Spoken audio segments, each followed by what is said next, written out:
قائم مقام چیرمین کیسر جمال خان په سټیج باندې موجود د قومي وطن پارټۍ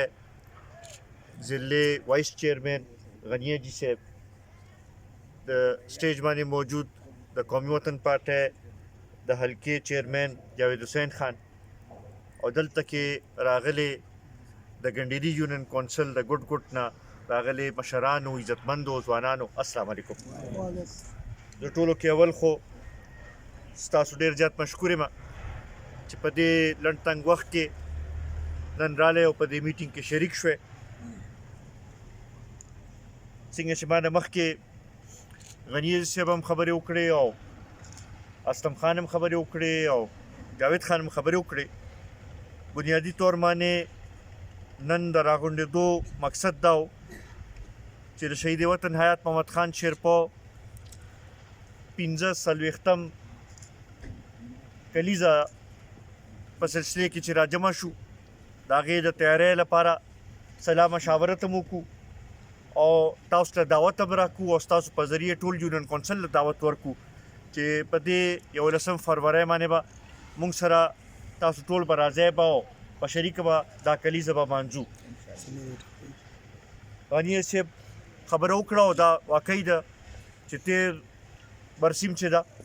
په هغې کې د ګنډيري یونین کونسل یو ډېر ګڼ تعداد نه ملګري راغلي وو او هم ستاسو په مرسته سره او هم ستاسو د راتلو سره هغه برسي کامیابه شوې وه دې ځله زموږ دا تمه ده چې ګنډيري یونین کونسل به بیا خپل هغه روایت په قایم ساتي او همغه شانتې ګڼ تعداد کې به ټول ملګري شریک کیږي عزتمندو که موږ نظر واچو خصوصا د شهید وطن حیات محمد خان شیرپا که جدوجهد دی د هغوی که د قوم لپاره خدمات دي او که د هغوی قرباني ده زما خیال هغه د هېڅ چا نه پټ نه ده چې هغوی کم طریقې سره د دې پښتنو د حقوقو لپاره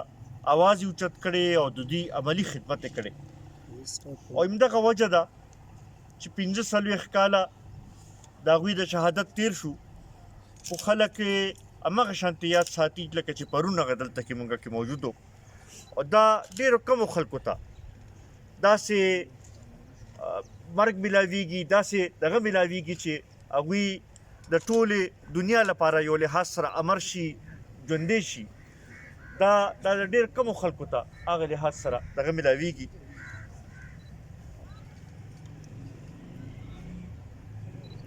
شهید وطن حیات محمد خان شیرپا که وګورئ نو په سیاست کې ډېر لږ وخت تیر کړی خو په هغه لږ وخت کې هغه خلکو په زړونو کې داسې ځای جوړ کړی چې هغه د هغه په بدن خو دلته موجود نشته خو د هغه سوچ د هغه فکر چې دی هغه زموږ ټولو په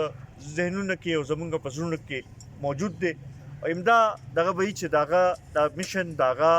دا سلسله چې دا به مخکې بوځو ورسره په دې 11 فروری باندې یو خو به شهید وطن ته د خپل مینې اظهار به مو سره کوو د هغه د قربانۍ ته به هم سلام پیش کوو خو بل ورسره دا موجوده حکومت چې کوم 11 میاشتې تېرې شوې د هغې خلاف به هم یو عدم اعتماد به هم کوو به چې بی دې 11 میاشتو کې هغه پاکستان تحریک انصاف چې کومې خبرې کړې وې کومې وعدې کړې وې کومو خبرو باندې د قوم نه ووټ غوښتی و